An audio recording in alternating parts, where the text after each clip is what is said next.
So let's just get eyes and ears quickly. So I understand some people might not have finished yet, and that's absolutely fine. Okay, we're all working at different paces. But I did say we were going to go through this probably about halfway through the lesson or a bit earlier. So I want to go through this, and then if you're not quite up to it yet, you can go back and finish off what you're doing, and then you'll be able to proceed with this. Okay, but it's important that we're moving at this pace. So, similar question, okay, solve for cos theta given sine theta is 2 on 7, and we now have an interval, so this adds a further degree of complexity to what we're doing. Alright, now I said that we could apply the same process here, but I said I want to teach you a different way of doing it, okay, and then you can decide whichever process you prefer. So, what we're going to do is, the first thing we're going to do is draw a right angled triangle. And I'm just going to label it, okay? So if I'm going to label that, here's our hypotenuse, our opposite side, and our adjacent side. Now we're told sine theta is 2 on 7. Excuse me. Now what I want you to remember is, if we've got SOHCAHTOA, sine is O on H. And we're told sine theta is 2 on top of 7. Okay? And so that means on this triangle, O is going to correspond with 2, and H is going to correspond with 7. Now we're trying to find cos theta. Cos theta is A on H. Okay? Now we've got H. H corresponds with 7, but we don't have A. And so we're just going to use Pythag to find A. Okay? That's all we need to do. We've got 7 squared, a squared equals 7 squared, take 2 squared. So we can make that statement. We'll go ahead and solve this. Square root of 49 take 4, and we'll have the square root of 45. Okay, so that's just a bit of Pythag to find A. And so then we can, and excuse me, let's not forget plus or minus. Okay, now plus or minus is important here. I understand we can't have a negative length of a triangle, all right? But we're only considering this on a Cartesian plane, which means it could have a negative direction. So we do need to consider the positive or negative. All right, so we've got A corresponds with root 45, which means now we can make our statement about cos of theta. Cos of theta is A on top of H. So we've got plus or minus root 45. On top of H, and H is 7. Okay, so that's our value of A. We're almost there. There's one more step. This region, we need to consider this region.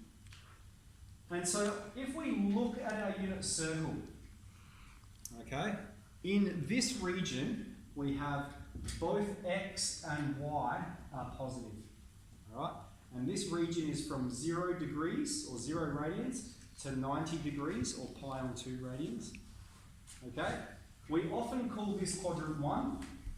And remember we're saying we're going anti-clockwise around. Here's quadrant 2. Okay? And that goes from pi on 2 to pi, or 90 degrees to 180 degrees. You'll be able to see this on your unit circle if you're looking at it. So this is quadrant 2. And in the second quadrant, remember this is a Cartesian plane. Here's X, here's Y. We can see in this region we've got negative values of X and positive values of Y. Okay, in the third region, both X and Y are negative. And in the fourth region, or fourth quadrant, X is positive and Y is negative. Okay? Now over here we've got cos theta is plus or minus root 45 on 7, but it says this region. So it's talking about here. Okay, it's talking about the second quadrant. In the second quadrant, X is negative. Okay, the values of X are negative. This is the region we're talking about. And X is cos theta. Okay, so that means we're getting rid of the positive or negative. We're going to say cos theta is negative root 45 on 7. And then we reference the region. It's negative because of the region in which it occurs. Pi on 2, less than theta, less than pi. Okay, so if it helps, look at your unit circle and determine whether it's positive or negative. Okay, now just on that when we were doing our unit circle and we put these in our calculator, we had some of our answers popping up like this, okay? Now we will learn this, but that and that are the same thing. They mean exactly the same thing. So if you see one or the other, they're exactly the same thing. And I'll show you why really quickly. Let's say we've got 1 on root 2, and I'm going to multiply it by 1. So I'm not changing the size of it in any way whatsoever. One way we could represent 1 is root 2 divided by root 2. Okay, root 2 divided by root 2, that's just 1. And now we can see we've got this fraction here, the top times the top. At the top we have root 2, and at the bottom, root 2 times root 2 is 2. Okay, so this statement holds. 1 on root 2 equals root 2 on 2. And we are doing a few surd operations here, and I understand surds as a unit we'll do a bit later on, but that kind of basic thing, we need to know that because that's going to pop up. Okay, so I think that's as complex as today's lesson gets. Have a look over here. You're going to need your unit circle for this. So if you don't have a unit circle, let's pull it out now. And we're going to have a look and try and solve these. Okay? What I want you to remember, x is cos theta, y is sine theta. And here we're trying to find the angle. So Nick, what we need to do, we need to look at our unit circle, and we're finding when sine theta is root 3 on 2. That means when the y value is root 3 on 2. Now we could make our whole way around the circle and look at every single coordinate, but that'd be a waste of time. We need to be intuitive about this. Here's our unit circle. And when we look at the question here, that's root 3 on 2, that's a positive number. Okay? And so that means we're looking where y is positive, so we're looking in these two quadrants, and we're looking for root 3 on 2. Okay? So it could be here, could be here. Who can tell me the first angle that corresponds with root 3 on 2? 60 degrees. Yep, so pi on 3. Okay, now just on that, Aidan said 60 degrees, he's absolutely correct.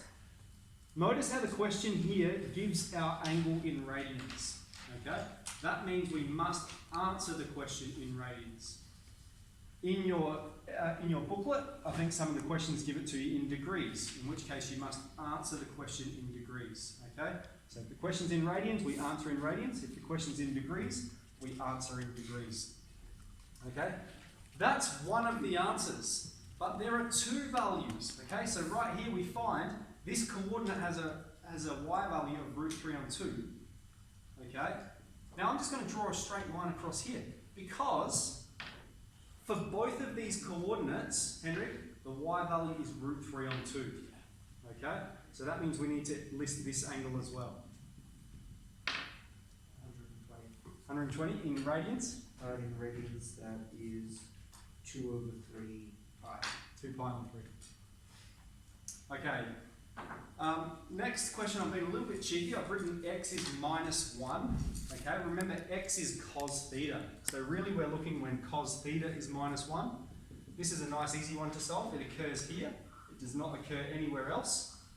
Remember we're answering in radians, not degrees. So 180 degrees corresponds with pi. Okay. Use a unit circle diagram to determine sine theta and cos theta. For theta is 3 pi on 4. So we're looking at our unit circle. We find the angle 3 pi on 4. Everyone do this now. Look, find it. And then we're going to say, well, what is the x coordinate? So what is cos of 3 pi on 4? And what is sine of 3 pi on 4? Alright, who can tell me? Cos. Look at your unit circle, make sure you can do it. 3 pi on 4.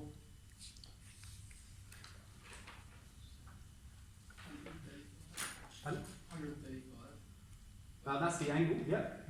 So what is cos of 3 pi on 4? So it means what is the x value when the angle is 135? Negative square root of 2 over 2.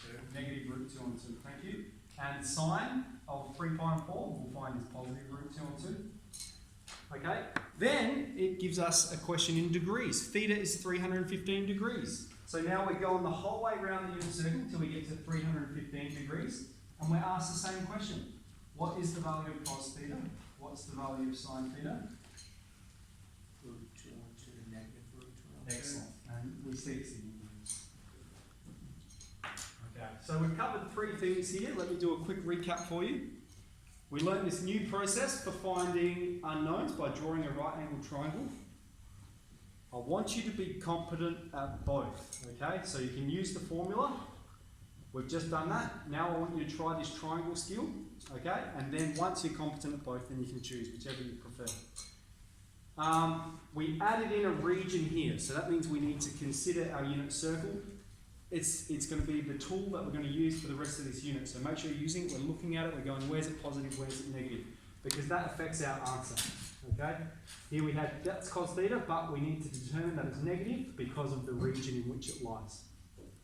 Okay, over here, we were just looking at our unit circle.